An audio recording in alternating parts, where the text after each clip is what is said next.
नमस्कार, myself Mallika Parveen, assistant professor, government law college Bikaner. अभी तक हमने पहले LLB first year and final year के बारे में वीडियो देखी थी। आज हम एलएलबी सेकेंड ईयर स्टार्ट कर रहे हैं। एलएलबी सेकेंड ईयर में international law and human right subject मैं पढ़ाऊंगी यहाँ पर आपको, ठीक है। तो इंटरनेशनल लॉ, जैसा कि शब्द से ही पता चल रहा है कि अंतरराष्ट्रीय विधि। पहले हम इंटरनेशनल लॉ पढ़ेंगे, उसके बाद में हम ह्यूमन राइट पढ़ेंगे, ठीक है। तो इंटरनेशनल लॉ क्या होता है, उसकी डेफिनेशन क्या होती है, वो आज हम डिस्कस करेंगे। इसकी डेफिनेशन बहुत ज्यादा है, इसलिए हम नेक्स्ट वीडियो में भी डेफिनेशन ही पढ़ेंगे। तो एलएलबी फर्स्ट ईयर से जो सेकंड ईयर में स्टूडेंट जो भी आए हैं, वो ध्यान से इंटरनेशनल लॉ सब्जेक्ट एक बार बोरिंग से सब्जेक्ट लगता है, पर बोरिंग है नहीं। बहुत ही ज्यादा इंटरेस्टिंग टॉपिक्स इसमें दिए हुए हैं, वो हम आगे डिस्कस करेंगे। नेक्स्ट जो भी वीडियो आएंगे उसमें डिस्कस करेंगे। आज हम इंटरनेशनल लॉ की डेफिनेशन क्या होती है, किसने दी, इंटरनेशनल शब्द है क्या, इसका अर्थ क्या है, इंटरनेशनल लॉ की उत्पत्ति कहाँ से हुई, वो सब आज हम यहाँ डिस्कस करेंगे, ठीक है। तो स्टार्ट करते हैं। डेफिनेशन ऑफ इंटरनेशनल लॉ यानी अंतरराष्ट्रीय विधि की परिभाषा। परिभाषा क्या होती है? परिभाषा या डेफिनेशन मतलब वो उस शब्द को डिफाइन करती है, विस्तार से उसका अर्थ, उसका मीनिंग हमको समझा देती है डेफिनेशन में, यानी उसको विस्तार से शब्द को समझाया हुआ होता है, ठीक है। तो अंतरराष्ट्रीय विधि की उत्पत्ति कहाँ से हुई? तो अंतरराष्ट्रीय विधि की उत्पत्ति या उसका उद्भव या उसका जन्म यूरोपीय प्रणाली की देन है, यानी यूरोपीय देशों के द्वारा इंटरनेशनल लॉ का उद्भव हुआ या वहां से हमने उसको एडॉप्ट किया है, लेकिन यूरोपीय प्रणाली की देन है। इसके बारे में आर्ग्यू करते हैं प्रोफेसर ओपेनहाइम। प्रोफेसर ओपेनहाइम कहते हैं कि इंटरनेशनल लॉ यूरोपीय प्रणाली की देन नहीं है। इंटरनेशनल लॉ यूरोपीय प्रणाली की देन नहीं है, बल्कि इंटरनेशनल लॉ तो क्या है कि उत्पत्ति ईसाई धर्म के लोगों द्वारा कर दी गई थी, यानी ईसाई समुदाय के द्वारा इंटरनेशनल लॉ का उद्भव हुआ या वहां से ईसाई पद्धति से इंटरनेशनल लॉ आई है। और इसके बाद में अंतरराष्ट्रीय न्यायालय के, इंटरनेशनल कोर्ट के जस्टिस रहे हैं, मुख्य जस्टिस रहे हैं और विधि शास्त्री भी है डॉक्टर नगेंद्र सिंह। डॉक्टर नगेंद्र सिंह वो कहते हैं, यानी डॉक्टर नगेंद्र सिंह ये कहते हैं कि अंतरराष्ट्रीय विधि यूरोपीय पद्धति या यूरोपीय प्रणाली की देन नहीं है। भारत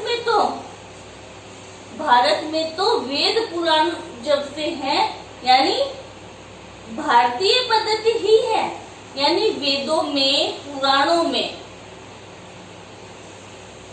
आपसी देशों के संबंध या देशों के आपसी संबंधों में सामंजस्य बनाए रखना, समन्वय बनाए रखना या दो देशों के बीच में पारस्परिक व्यवहार कैसा होता है, उसका उल्लेख वेदों में, पुराणों में और उपनिषदों में भी मिलता है।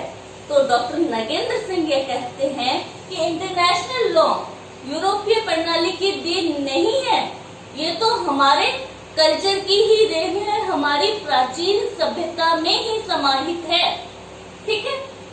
और वर्तमान में कंक्लूजन ये निकलता है कि अभी हम जिस इंटरनेशनल लॉ को फॉलो करते हैं, जिस इंटरनेशनल लॉ के नियमों को, सिद्धांतों को मानते हैं, आपसी देशों के आपसी व्यवहार में एक्चुअल में वो यूरोपीय प्रणाली की ही देन है।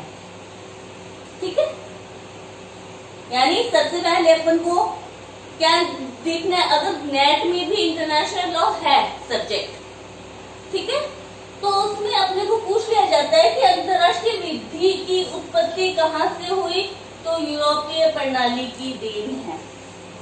ठीक है, अब आता है कि इंटरनेशनल लॉ या अंतरराष्ट्रीय विधि शब्द का प्रयोग सर्वप्रथम किसने किया और कहां पर किया। ठीक है, तो इंटरनेशनल लॉ अंतरराष्ट्रीय विधि शब्द का प्रयोग सर्वप्रथम सन 1780 में इंग्लैंड के विधि शास्त्री जूरिस ने जर्मी बेंथम ने सर्वप्रथम इंटरनेशनल लॉ शब्द का प्रयोग किया। तो इससे पहले क्या वर्ड था, इससे पहले वर्ड ये था राष्ट्रों की विधि, यानी वो अंतरराष्ट्रीय विधि नहीं कहते थे, राष्ट्रों की विधि।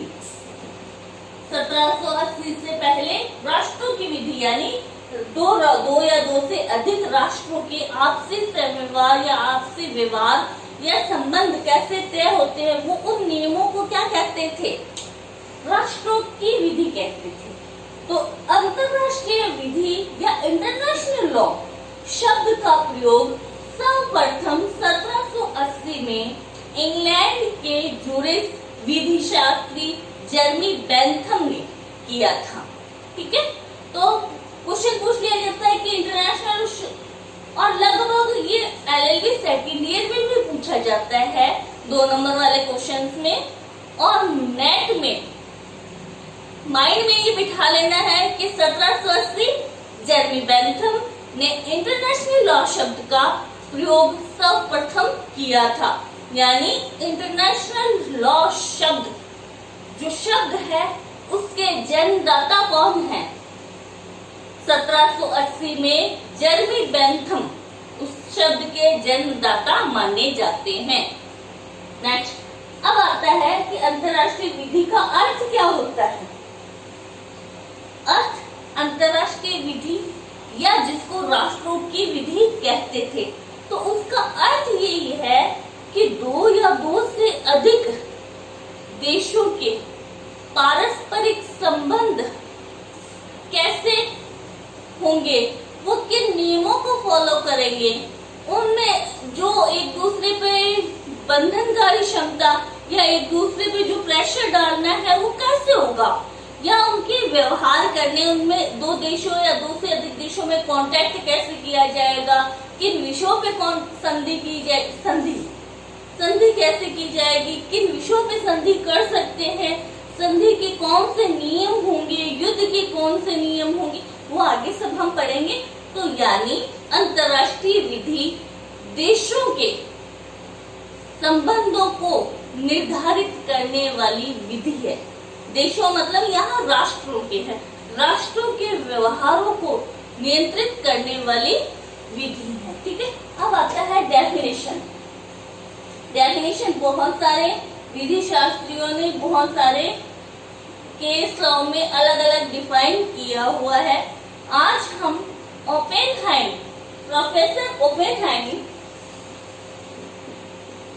प्रोफेसर ओपेनहाइम ने अंतरराष्ट्रीय विधि को कैसे डिफाइन किया है, उसकी क्या आलोचना की गई और उस परिभाषा में क्या सुधार किया गया, वो देखते हैं। तो प्रोफेसर ओपेनहाइम ने अंतरराष्ट्रीय विधि को परिभाषित कब किया था। सबसे पहला क्वेश्चन, मैं जो थोड़ा सा जोर दे रही हूँ जिन शब्दों पे, उनको याद करना है आपको, यानी 1780 शब्द याद करना है आपको पहले, तो फिर याद करना है 1905, यानी ओपेनहाइम ने डेफिनेशन कब दी थी, 1905 में दी थी।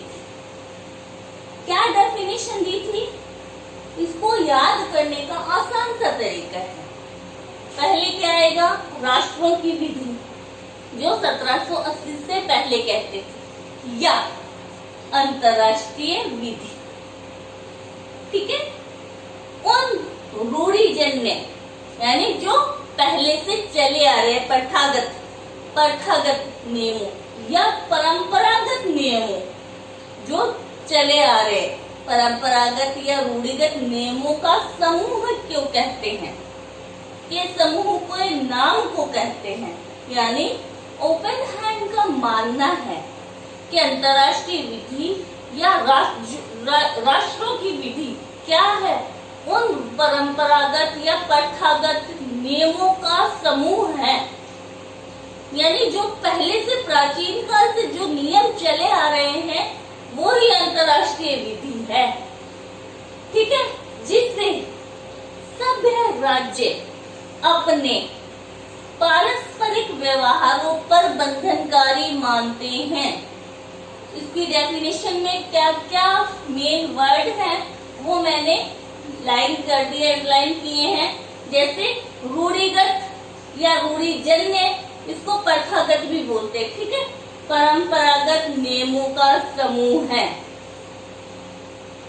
जिन्हें सभ्य राज्य, एक सभ्य शब्द रह गया सभ्य, जिन्हें सभ्य राज्य, ठीक है, अपने पारस्परिक बंधनों व्यवहारों पर बंधनकारी मानते हैं। तो इसकी डेफिनेशन याद करने का आसान सा तरीका है, राष्ट्र की विधि या अंतरराष्ट्रीय विधि प्रथागत नियमों का समूह है जिन्हें सभ्य राज्य अपने पारस्परिक व्यवहारों पे, मैंने कहा अंतरराष्ट्रीय विधि है क्या, पारस्परिक दो राज्यों या दो राष्ट्रों के पारस्परिक व्यवहार को नियंत्रित करने वाली विधि है। तो इसमें कहा सभ्य राज्य अपने पारस्परिक व्यवहारों पर बंधनकारी, खुद ही बंधनकारी मान लेते हैं कि हमें इन नियमों को फॉलो करना है, तो वो होती है अंतरराष्ट्रीय विधि ओपेनहाइम के अनुसार। ओपेनहाइम की डेफिनेशन का वर्णन यहाँ पर करना बहुत जरूरी है, उसके बाद में हम बाकी की डेफिनेशन देखेंगे। तो ये जो डेफिनेशन है वो अधूरी है। अधूरी है क्यों अधूरी है, इसकी आलोचना भी की गई है। ओपेनहाइम की डेफिनेशन की आलोचना की गई है। किन किन आधारों पे की गई है, सबसे पहले आता है कि अंतरराष्ट्रीय विधि रूढ़िगत, रूढ़िजन्य या परंपरागत नियमों का समूह है। ओपेनहाइम के अनुसार तो क्या है कि अंतरराष्ट्रीय विधि एक स्थिर विधि है जो परंपरागत नियमों को ही फॉलो करती है। ऐसा नहीं है, अंतरराष्ट्रीय विधि सिर्फ संधियों की विधि नहीं है या परंपरागत नियमों की विधि नहीं है। अंतरराष्ट्रीय विधि का जो थर्ड स्रोत होता है, थर्ड सोर्स है, जो तीसरा स्रोत है, वो है सभ्य राज्यों के स्वीकृत विधि के सामान्य सिद्धांत, यानी general principle of law recognised by civilised state, यानी सभ्य राज्यों के द्वारा कुछ विधि के सामान्य सिद्धांतों को भी स्वीकार किया गया है, तो वो माने जाते हैं अंतरराष्ट्रीय विधि का सोर्स माना जाता है। यानी सिर्फ ये परंपरागत या रीति रिवाजों की विधि नहीं है, इसमें कुछ विधि के सामान्य सिद्धांत को भी मान्यता दी गई है, जैसे रेश जेस्टे, एस्टोपल, ठीक है, जैसे रेश जेस्टे है, एस्टोपल है, ये क्या है, अंतरराष्ट्रीय विधि में इनको माना गया है। सभ्य राज्यों ने, रिकॉग्नाइज्ड स्टेट ने इनको मान्यता दी है, सिविलाइजेशन स्टेट ने, ठीक है। इसके बाद में सबसे बड़ी आलोचना रूढ़िजन्य परंपरागत नियमों वाली एक ही दूसरी आलोचना आती है कि सभ्य राज्य। अब सभ्य राज्य कौन से सभ्य राज्य होते हैं, इसका कोई क्राइटेरिया नहीं है कि ये राज्य सभ्य होगा, ये राज्य सभ्य नहीं है। इसका कोई क्राइटेरिया नहीं है कि कौन सा राज्य सभ्य होगा और कौन सा असभ्य है। जैसे चीन 5000 वर्षों से बना हुआ है, लेकिन दुनिया की दृष्टि में, विश्व की दृष्टि में चीन सभ्य राज्य नहीं माना जाता है। और इसके अलावा यही बात भारत पर, मिस्र पर और ग्रीस पर भी अप्लाई होती है। यानी इन देशों को वो सभ्य नहीं मानते हैं, बल्कि वो सभ्य किसे मानते हैं? वो ईसाई देशों वालों, जहां पर पश्चिमी राज्य सिर्फ और केवल ईसाई जो राज्य हैं, जहाँ पे ईसाई समुदाय निवास करता है, उन ईसाई पश्चिमी देश सिर्फ और सिर्फ ईसाई देशों को ही सभ्य राज्य मानते। तो ये सभ्य शब्द सही नहीं है कि कौन सा राज्य सभ्य होगा, कौन सा राज्य सभ्य असभ्य होगा, ये क्राइटेरिया सही नहीं है। इसलिए सभ्य राज्य का वर्ड का यूज करना ही डेफिनेशन में गलत था। ठीक है, इसके बाद में आता है सबसे बड़ी आलोचना, मुख्य आलोचना इस आधार पे हुई कि वो सिर्फ राज्य को अंतरराष्ट्रीय विधि की विषय वस्तु मानते हैं। ओपेनहाइम कहते हैं कि अंतरराष्ट्रीय विधि केवल और केवल राज्यों पर अप्लाई होती है। ऐसा नहीं है। अंतरराष्ट्रीय विधि, अब आधुनिक जो अंतरराष्ट्रीय विधि है वो अंतरराष्ट्रीय संस्थाओं पे, इंटरनेशनल इंस्टीट्यूट पे भी अप्लाई होती है, अंतरराष्ट्रीय संस्थाओं पर भी लागू होती है। तो उन्होंने तो ओपेनहाइम ने अपनी प्राचीन डेफिनेशन में यही कह दिया कि सभ्य राज्य या राज्यों पर अप्लाई होती है। यानी अंतरराष्ट्रीय विधि की विषय वस्तु केवल और केवल राज्य को माना, उन्होंने स्टेट को माना। तो इस आधार पे आलोचना हुई कि वर्तमान में हम जिस इंटरनेशनल लॉ को फॉलो करते हैं, जिन नियमों को फॉलो करते हैं, उसमें इंटरनेशनल इंस्टीट्यूट, अंतरराष्ट्रीय संस्थाएं भी अंतरराष्ट्रीय विधि का भाग है या उन पर भी अंतरराष्ट्रीय विधि लागू होती है। फिर उन्होंने तो सिर्फ राज्य को माना। थर्ड आलोचना ये हुई, नेक्स्ट आलोचना ये हुई कि अंतरराष्ट्रीय विधि में वर्तमान में व्यक्ति को यानी पर्सन को भी अंतरराष्ट्रीय विधि की विषय वस्तु माना, क्योंकि अंतरराष्ट्रीय विधि या इंटरनेशनल लॉ में व्यक्ति को कुछ अधिकार प्रदान किए गए हैं, कुछ उस पर ड्यूटी अधिरोपित की गई है। तो एक व्यक्ति भी अंतरराष्ट्रीय विधि का विषय हो सकता है नहीं, व्यक्ति भी अंतरराष्ट्रीय विधि का विषय है। तो 3 विषय हो गए। और इन्होंने किस में बनाया? सिर्फ ओपेनहाइम ने तो राज्य को ही अंतरराष्ट्रीय विधि का विषय माना। इसके अलावा उन्होंने अंतरराष्ट्रीय संस्थाओं की व्यक्ति को कोई स्थान नहीं दिया अपनी डेफिनेशन में। ठीक है, तो ये दो यहाँ पर अंतरराष्ट्रीय संस्थाओं को और व्यक्ति को भी उन्हें जोड़ना चाहिए था अपनी परिभाषा में, लेकिन उन्होंने नहीं जोड़ा। ठीक है, फिर आता है कि पारस्परिक व्यवहार निर्धारित, तो ये एकदम सही है। इसके बाद में बंधनकारी मानते हैं कि वो अपने राज्य या राष्ट्र जो भी है, राष्ट्र इंटरनेशनल लोगों के नियमों को, परंपरागत नियमों को बंधनकारी मानते हैं। ऐसा नहीं है। जो स्टेट हैं वो अंतरराष्ट्रीय नियमों को स्वेच्छाएं फॉलो करते हैं, वो उसके मानने के लिए बाउंड नहीं है। जैसे अनुच्छेद आर्टिकल 38 का सब क्लोज 1 का 3 पार्ट जो ये कहता है कि विधि के सामान्य सिद्धांत हैं, उन्हें राज्य परस्पर रूप से मानते हैं, उन विधि के सामान्य सिद्धांतों को मानते। तो वो नियम क्या है? वो विधि के सामान्य नियम अंतरराष्ट्रीय विधि का ही स्रोत है। तो वो राज्य उन्हें स्वेच्छाएं मानते हैं, स्वेच्छाएं फॉलो करते हैं, वो उन्हें मानने के लिए बाउंड नहीं है। तो ये थी आलोचना ओपनहाइम की डेफिनेशन की, मतलब 5 पॉइंटों पे आलोचना की गई है।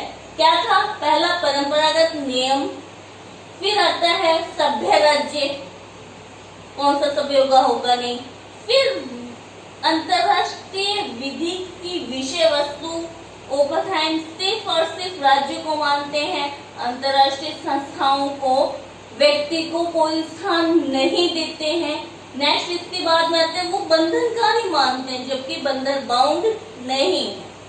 ठीक है, तो ओपनहाइम की डेफिनेशन में संशोधन अमेंडमेंट किया, यानी सुधार किया उसकी डेफिनेशन में, ओपनहाइम की डेफिनेशन किसने किया और क्या सुधार किया? ठीक है, तो ओपनहाइम की पुस्तक के 9th एडिशन में, 9th जो एडिशन आया ओपनहाइम की पुस्तक, उसमें सर रॉबर्ट जेनिक्स और सर आर्थर वाटसन ने ओपनहाइम द्वारा दी गई डेफिनेशन में अमेंडमेंट किया, उसने सुधार किया, इम्प्रूव किया।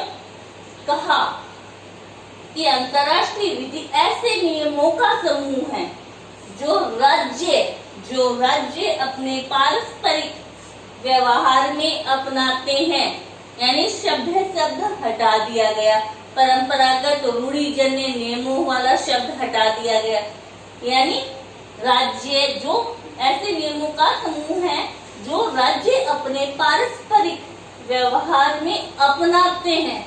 साथ में सर रॉबर्ट जेनिक्स और सर आर्थर वाटसन ने ये कहा कि अंतरराष्ट्रीय संस्थाएं भी अंतरराष्ट्रीय विधि में शामिल है, यानी अंतरराष्ट्रीय विधि अंतरराष्ट्रीय संस्थाओं पर भी अप्लाई होती है। साथ में ही अंतरराष्ट्रीय विधि में व्यक्ति को कुछ अधिकार दिए गए हैं, कुछ ड्यूटी, कुछ कर्तव्य अधिरोपित किए गए हैं। तो व्यक्ति भी अंतरराष्ट्रीय विधि का पार्ट है या विषय वस्तु है, व्यक्ति पर भी अंतरराष्ट्रीय विधि के नियम लागू होते हैं। तो कुल मिला के ओपनहाइम की डेफिनेशन में अमेंडमेंट किया गया और कहा गया कि सिर्फ और सिर्फ राज्य ही अंतरराष्ट्रीय विधि की विषय वस्तु नहीं है, बल्कि अंतरराष्ट्रीय संस्थाएं और व्यक्ति भी अंतरराष्ट्रीय विधि की विषय वस्तु में शामिल है, उन पर भी अप्लाई होती है। ठीक है, तो नेक्स्ट जो भी डेफिनेशन है वो अगले वीडियो में पढ़ेंगे। आई होप समझ आया होगा आपको। Thank you so much.